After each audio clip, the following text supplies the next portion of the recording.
Olá, bom dia. Como você está? Espero que você esteja bem. A você que vai fazer o concurso da Polícia Civil de Pernambuco, eu espero que você esteja se sentindo muito bem preparado, já que você já entrou na reta final, não é assim? E hoje nós veremos um assunto que é bastante cobrado pelas bancas, inclusive pela banca Sebrasp. Ela tem um apreço muito grande por esse conteúdo, que é o de coesão e coerência textual. Provavelmente, no seu edital tem assim, mecanismos de coesão textual. Repetição, substituição, referenciação, algo nesse sentido, tá? E hoje a gente vai entender o assunto e responder algumas questões, tá? Coesão e coerência. Eu vou colocar só assim. Gente, o que seria a coerência? Vamos estudar tópico por tópico, tá? Coerência. Que letra horrível, mas vai ficar assim mesmo, tá? Pra gente não perder tempo. O que é a coerência? O que é uma coerência textual? Olha, a coerência textual, ela vai estudar a, ela trabalha a articulação, né? O encadeamento lógico, a organização das informações dentro do texto, de modo que essas informações que estão dentro do texto, elas possuam uma lógica, tá? Essas ideias, elas não estejam contraditórias, né? A gente vai trabalhar com essa questão da compatibilidade das informações dentro do texto e o texto com o mundo. Ou seja, o que está exposto naquele texto, ele tem que ter uma lógica, ele tem que ter um fundamento. As ideias, elas não podem ser contraditórias. O texto, ele tem que estar bem articulado em relação às ideias, tá certo? Então, a coerência é essa relação, né, que se estabelece entre as partes do texto, criando uma unidade de sentido, é um todo bem unido, é um todo bem ajustado. É quando você consegue começar a leitura e você já sabe como vai se progredir aquelas ideias de forma que não tenha nenhum tipo de contradição. Porque muitas vezes, quando você começa a leitura de um texto e você encontra contradição, você para, você tem que voltar à leitura para ver se você não leu nada errado. E quando o texto ele está bem ajustado em relação às ideias, a leitura ela simplesmente flui. A leitura é aquela leitura tranquila, porque todas as ideias elas estão bem ajustadas, né? Então, o texto coerente é essa relação que se estabelece entre essas partes do texto. Por quê? Porque eles agem como se fossem realmente uma só unidade de sentido. Já o texto incoerente é aquele em que há violação da articulação de conteúdo, né? Por quê? Porque o texto ele não tem lógica, porque o texto ele não tem sentido, né? Então, coerência diz respeito à lógica, diz respeito a as ideias estarem bem ajustadas, tá certo? Deixa eu ver aqui, a gente coloca desse jeito. Coerência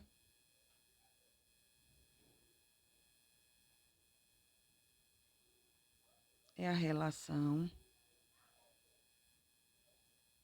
que se estabelece entre as partes do texto,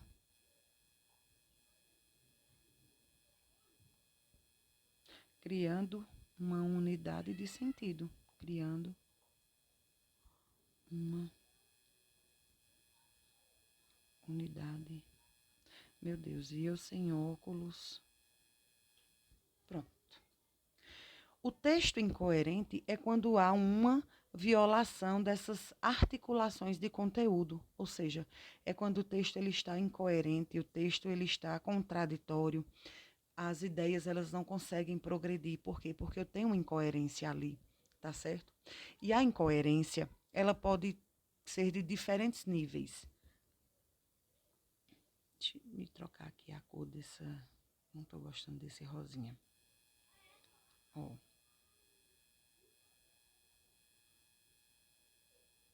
Olha, aqui, gente, em relação aos diferentes tipos de incoerência, eu vou só debater porque as bancas, elas não cobram o conceito de cada tipo de incoerência, tá certo?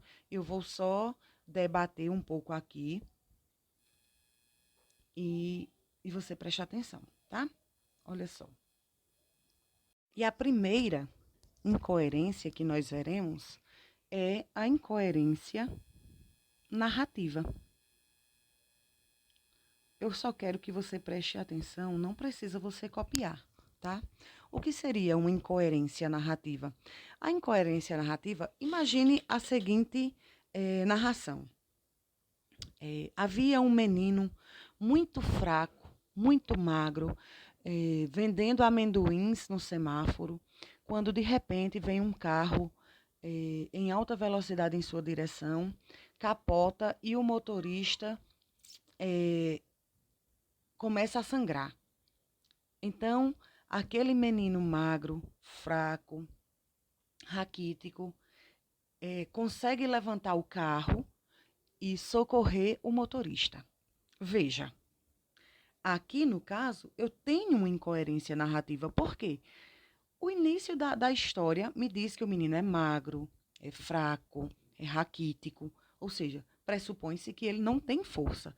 E como é que, no final da narrativa, ele consegue não só levantar o carro, como também ainda consegue sozinho socorrer o motorista para o hospital? Veja, é algo incoerente. Ou ele é forte, ou ele é fraco. Porque como é que o início da história me diz que ele é fraco, magro, e depois, no final da história, me diz que ele é forte e levanta o carro? Você percebe que aí eu tenho uma incoerência, né?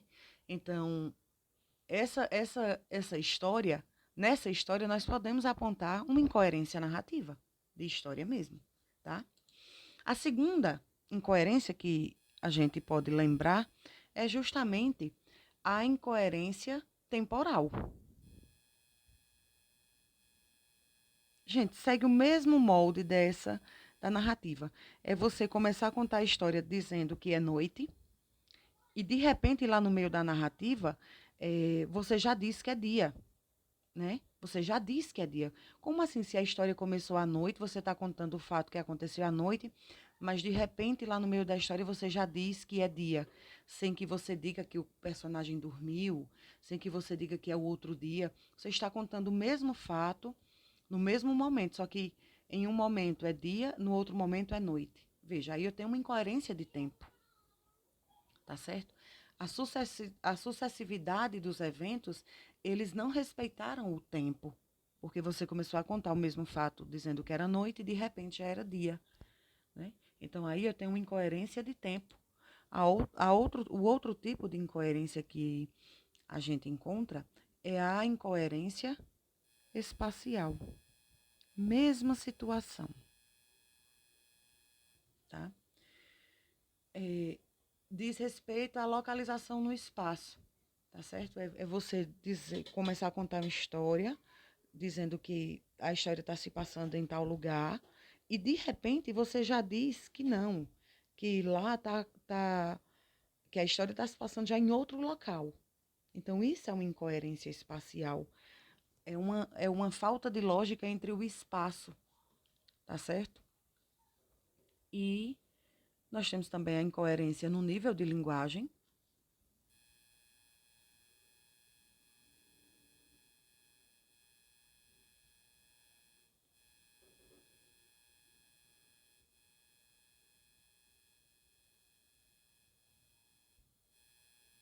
Digamos, lembra daquela história do Chico Bento?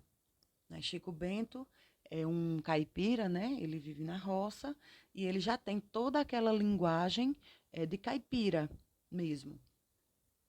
E de repente, em determinado momento, Chico Bento está falando normal, como uma pessoa normal assim, gente, que eu digo, que não é caipira, tá? Não me entenda como preconceituosa. Até porque eu dou muito valor à questão da linguística, da linguagem. Se você me conhece, você sabe muito bem que eu não sou de estar corrigindo ninguém.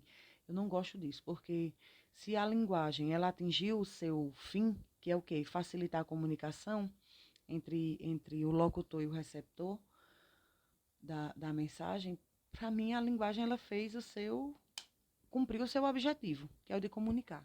Por isso que eu você nunca vai me ver corrigindo ninguém, exceto se você me pedir para fazê-lo.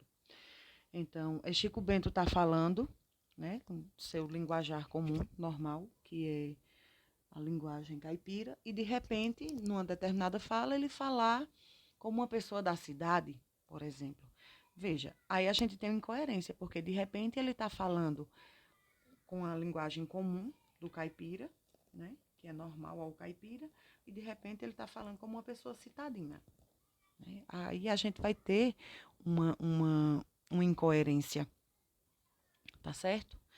Então, é isso o que eu quero passar para vocês. São os mais conhecidos tipos de incoerência, tá certo? Gente, a coerência, você já viu que é aquele encadeamento lógico que, que é aquele encadeamento lógico que você encontra dentro do texto. É quando a leitura flui, tá? Por quê? Porque as ideias que estão no texto, elas fazem sentido, tá certo? Então, aqui agora, nem precisava ter falado sobre isso, tá? Eu quis só exemplificar, mostrar a vocês alguns tipos de incoerência e como a gente pode encontrar no texto, tá bom? Eu quero falar agora com vocês que é o principal mecanismo de referenciação, substituição, indicação, progressão, articulação de ideias que existe dentro de um texto, tá? Que é a coesão. A coesão, gente, diz respeito a alguns mecanismos que são utilizados dentro do texto para a gente ligar ideias. É o que eu gosto de dizer a respeito de coesão. Coesão é ligação de ideias, tá certo? Então, você vai se utilizar de alguns elementos de coesão para fazer essa ligação entre as ideias de um texto. É quando você lê o texto e você percebe que ele está bem amarrado, que ele está bem ajustado. São os conectivos, tá? Conectivo significa ligação. São as conjunções, as preposições, os advérbios, as locuções verbais, os pronomes. São esses os elementos de coesão que a gente utiliza dentro do texto. Né? E eu tenho certeza que você pensou aí na palavra conectivo. E talvez você diga, meu Deus, eu não aguento mais ouvir essa palavra conectivo. Pronto, quando você lembrar de conectivo, você vai dizer, quando eu utilizo esse conectivo, eu estou me valendo de uma relação de coesão textual, porque eu estou amarrando uma ideia a outra, eu estou amarrando um período a outro, eu estou amarrando um parágrafo ao outro. Então, é para isso que nós utilizamos os conectivos, os pronomes, tá? Aqui a gente vai ver a anáfora, a catáfora, a deixes, tá certo? Então, você já entendeu que os elementos de coesão são aqueles que servem para fazer ligação de ideias. São os conectivos, né? Que aqui você vai lembrar de conjunção, preposição, advérbios, pronomes, verbos e locuções verbais,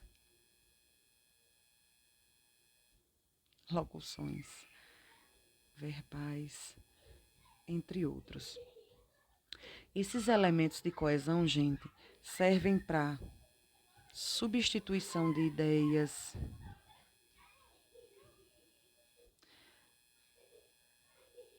referenciação de ideias, ou seja, você vai se referir a algum elemento dentro do texto. Serve para progredir ideias. Eita, é progressão, né? Olha o paralelismo aqui. Entre outros, tá? Então, veja. A coesão, a gente já viu que são elementos que eu utilizo dentro do texto para fazer ligação de ideias, tá certo? A coesão, ela pode se dividir em coesão sequencial e a coesão referencial. Gente, a coesão sequencial são palavras que eu utilizo dentro do texto para dar sequência à minha informação. Veja, eu digo assim, ó. A menina chorou. Veja, eu passei essa informação para você. A menina chorou. Você entendeu a mensagem? Entendeu. Eu poderia parar aí a minha informação? Poderia. Por quê? Porque ela já supriu a sua necessidade de compreensão. Mas veja, eu não quero passar só essa informação para você. Eu quero dar sequência à minha informação. Então, eu digo assim.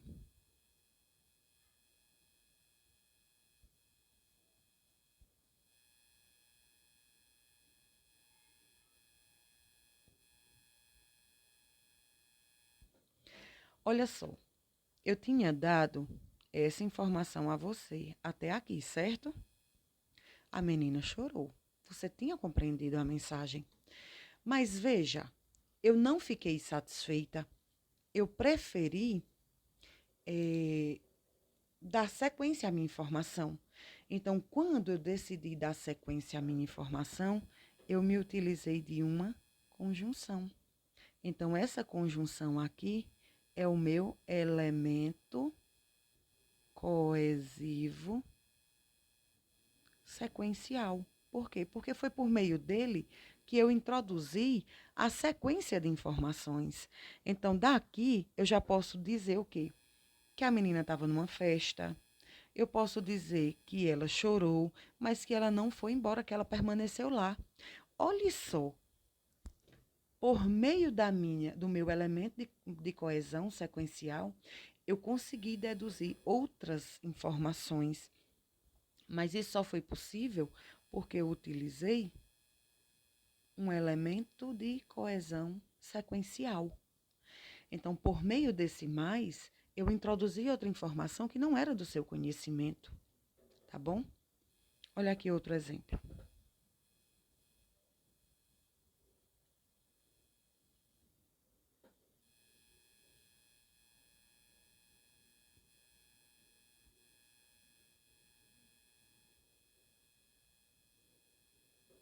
Olha, a menina se machucou. Você conseguiu obter informação? Sim, você conseguiu obter informação. Eu poderia parar minha informação aí? Sim, poderia. Por quê? Porque você já tem essa informação, que a menina ela se machucou. Mas veja.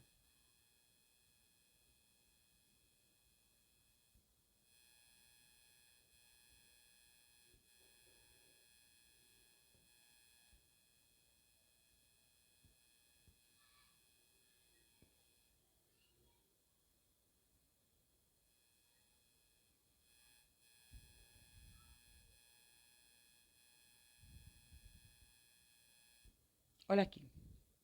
Eu tinha dado essa informação a você. A menina se machucou, ok? Eu parei aqui. Só que veja o que aconteceu. Chorando, ela foi embora para a casa da amiga Thaís.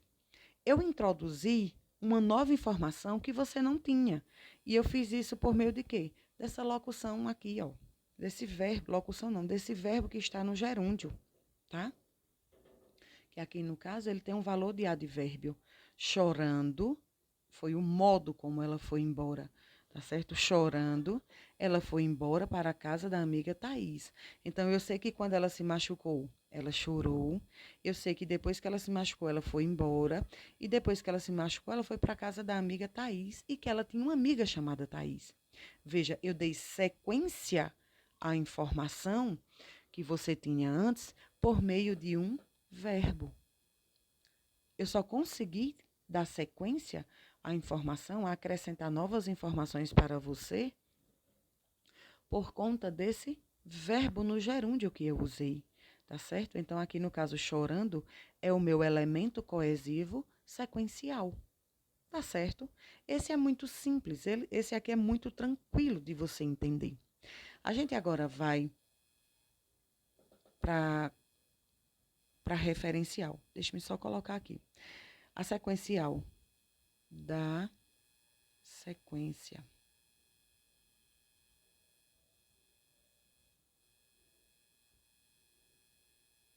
As informações. E a referencial faz referência a informações dentro ou fora do texto. Então, a sequencial é a coesão que me permite dar sequência às informações.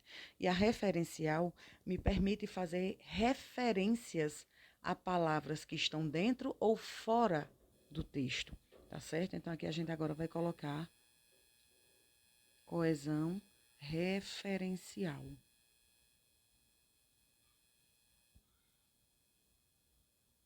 Pronto. Referencial. A gente já viu que a coesão referencial é o que me permite fazer referências dentro do texto, certo? Pronto. Agora vejam só.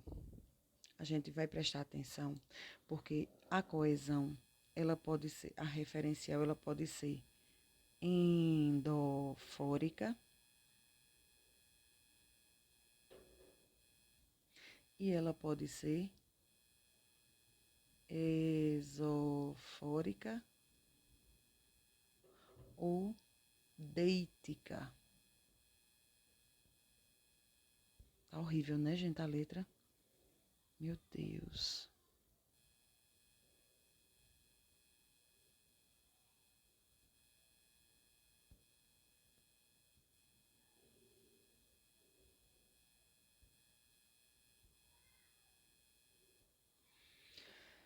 Olha, você vai lembrar que endo significa dentro, ou seja, a referência endofórica é aquela referência que eu vou utilizar informações que estão dentro do texto, ou seja, eu vou me referir a termos que foram citados ou que ainda vão ser citados dentro do texto. A esofórica significa fora, ou seja, eu vou me referir a situações que estão fora do texto, tá? A endofórica, ela pode ser dividida em anafórica e catafórica.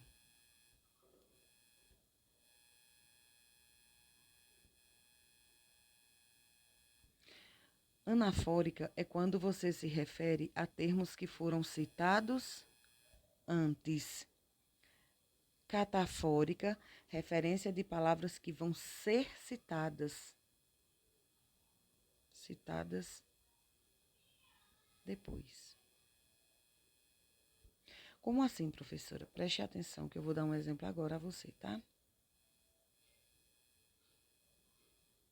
Olha.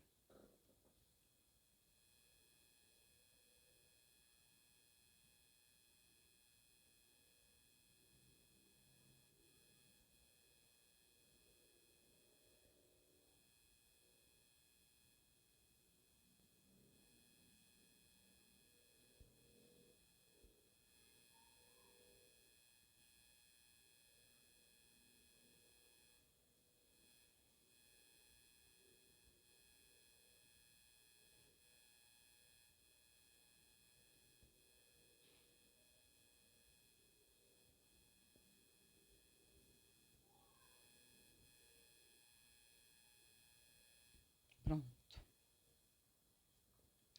Olha, João e André. O correto é utilizar o pronome demonstrativo esses. Esses são os meus filhos. Esse pronome aqui, ó, esses, está se referindo a quem? A um termo, a termos que eu já citei no texto. Esses quem? João e André. Então, veja, esses, ele está como elemento coesivo, referencial. Por quê? Porque está fazendo referência, né?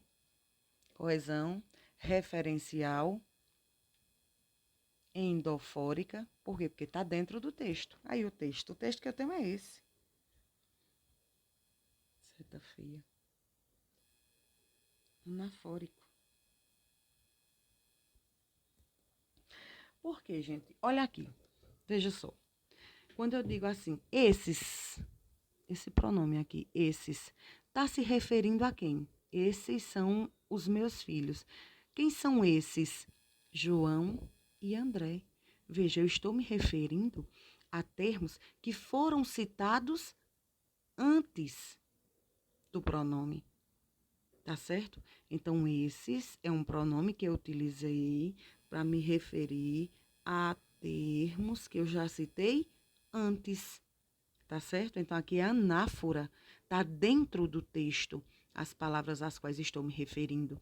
Agora, veja esse caso aqui. Estes ou esses. Então, sempre que você for se referir na anáfora, você vai utilizar esse, essa e isso, tá? Singular ou plural. Só não tem esse aqui, né? Ele é neutro. E quando você for utilizar catáfora, você vai usar este, esta, isto, singular ou plural. Da mesma forma, só não tem esse aqui porque ele é neutro. Então, veja só. Aqui eu vou utilizar estes. Por quê? Porque eu ainda vou citar. Veja, a informação está adiante, virá depois.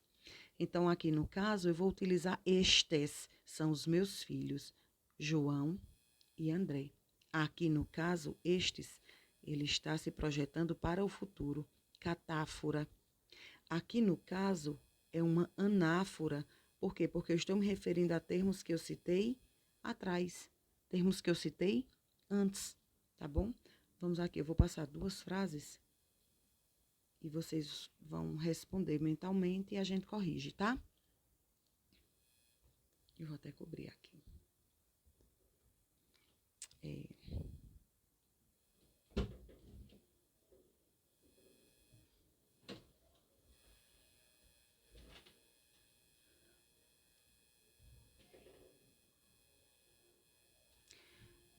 Aprovação.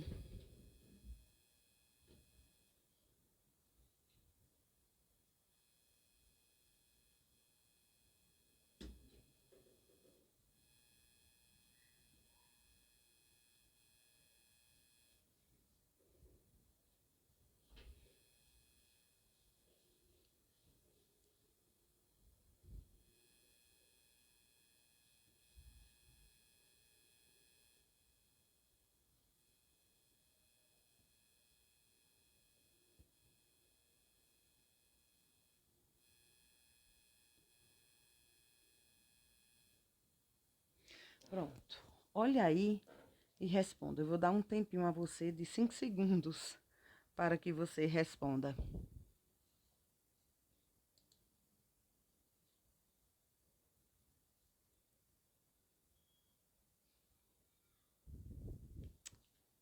E aí?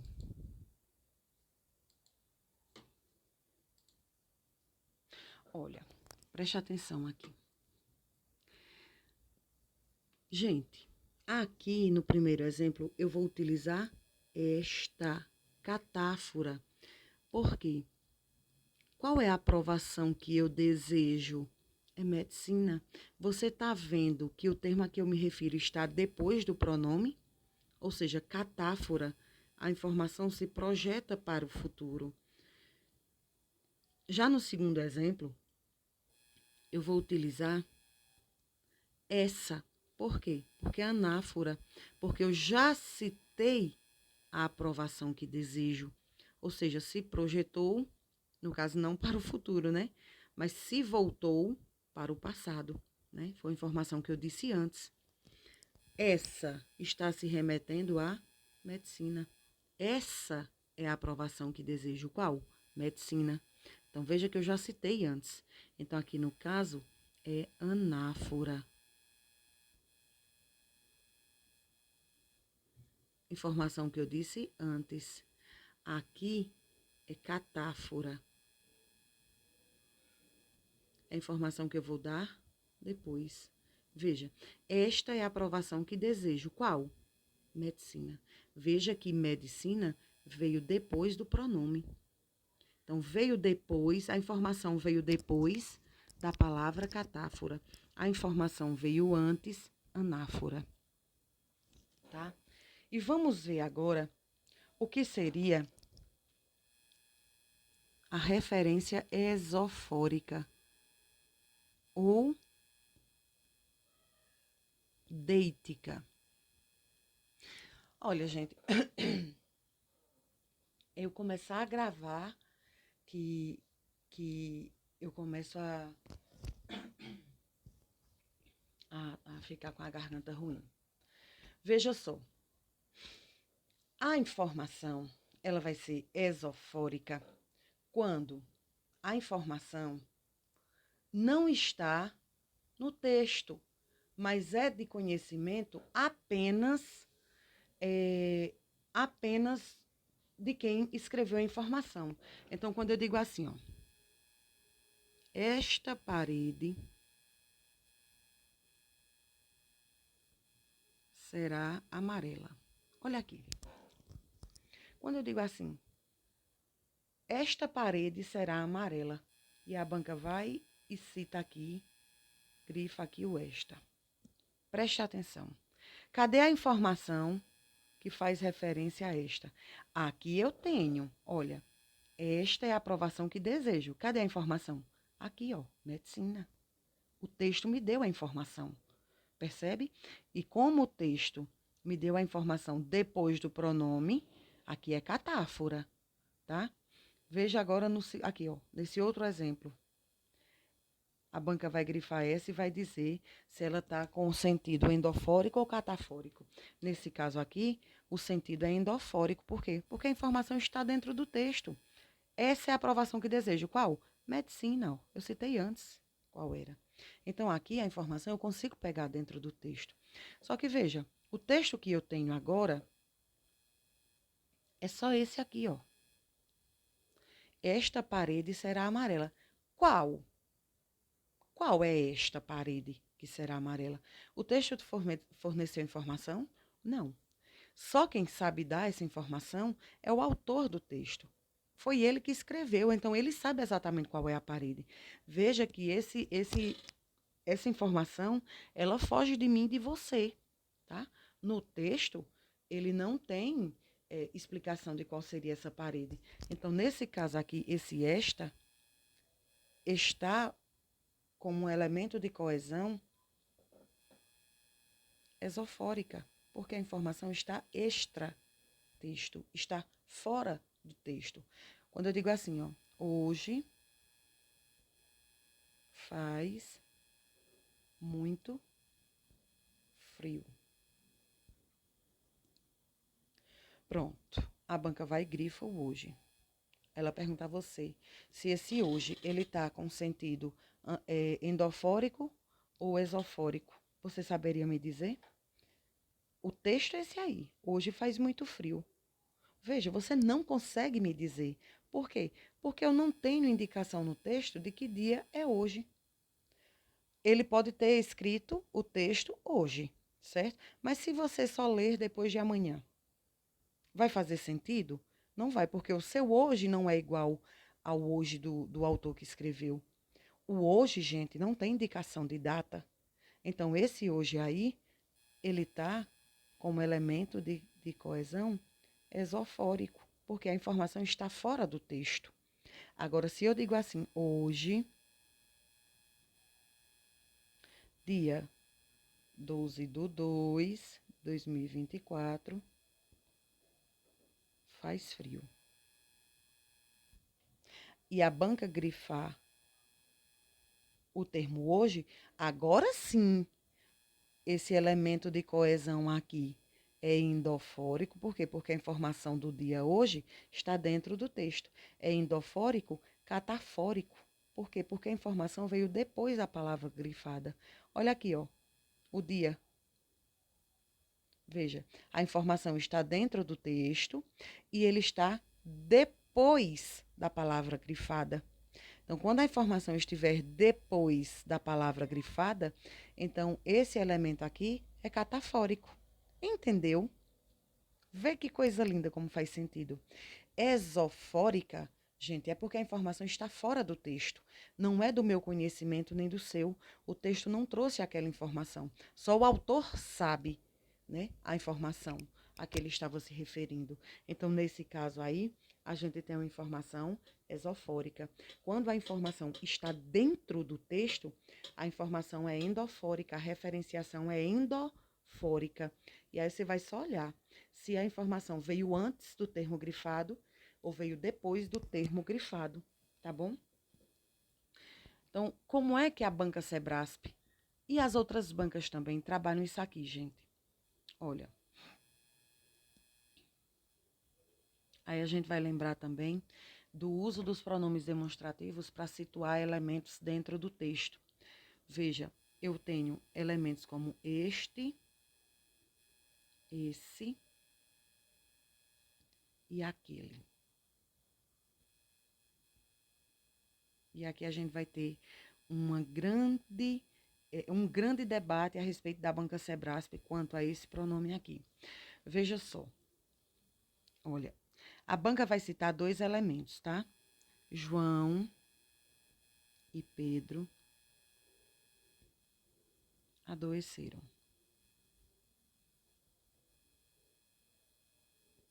Este de febre e aquele de diarreia. Lembra que aqui não tem acento, porque a gente tem um ditongo aberto na posição paroxítona, tá? Então, olha aqui. João e Pedro adoeceram. Este de febre e aquele de diarreia. Veja só, o que é que a gramática me diz em relação aos pronomes demonstrativos quando fazem referência a elementos dentro do texto? Quando você tiver dois elementos, né, dois substantivos, você vai utilizar este para se referir ao termo que está mais próximo do pronome. E você vai utilizar aquele para o termo que está mais distante do pronome, tá? Então, João e Pedro adoeceram. Este, no caso, é Pedro. Pedro adoeceu de febre. E aquele, que é o termo mais distante, é João. João adoeceu de diarreia, ok? Pronto. Quanto a isso, não tem debate. O grande debate está quando nós temos três ou mais elementos. Porque o que é que acontece? O entendimento da banca Sebrasp é o seguinte. Olha aqui. Maria, Joana e Raquel estão doentes.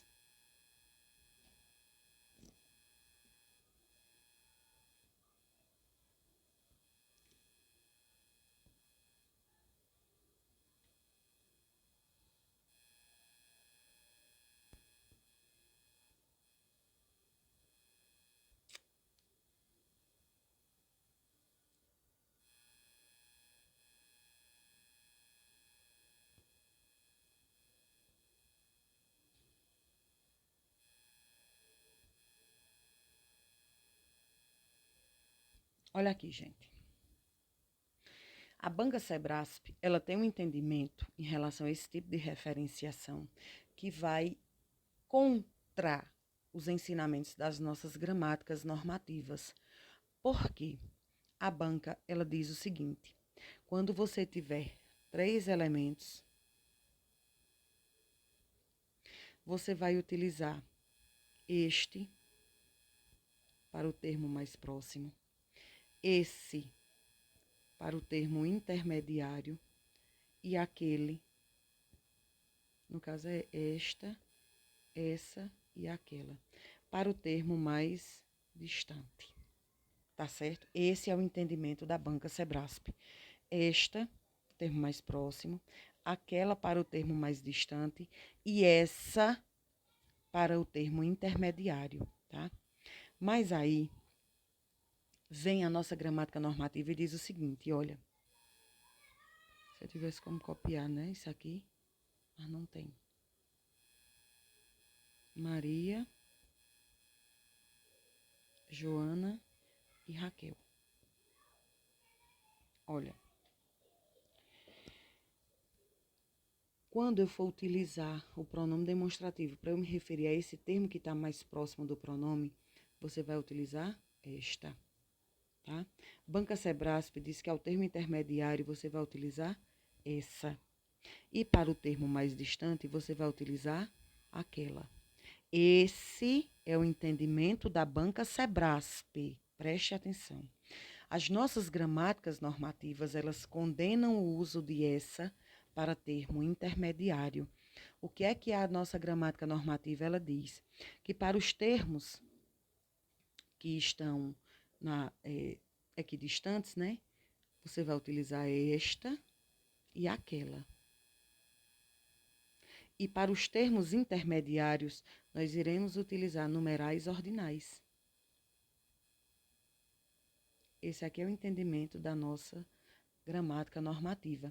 Só banca Sebrasp que utiliza essa para se referir ao termo que está de forma intermediária, que está no meio. Então, ficaria esta está com febre, a segunda com diarreia e aquela com vômito. Tá certo? Então, preste atenção. Esse aqui é o entendimento da banca Sebrasp, utilizar essa para termos intermediários. A nossa gramática, ela condena, tá bom? A nossa gramática condena esse uso.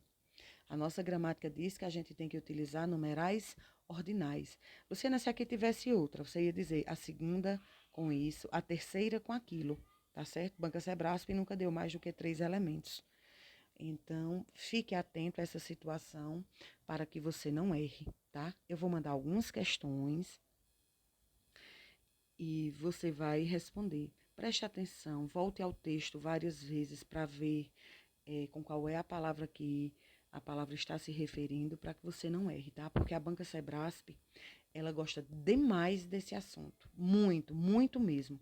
As outras bancas, elas cobram com a frequência menor, mas a banca Sebrasp, ela gosta bastante desse assunto. Então, não corra o risco de você perder uma questão porque você foi displicente no estudo, tá bom? Eu vou mandar as questões agora. Um abraço e até a próxima.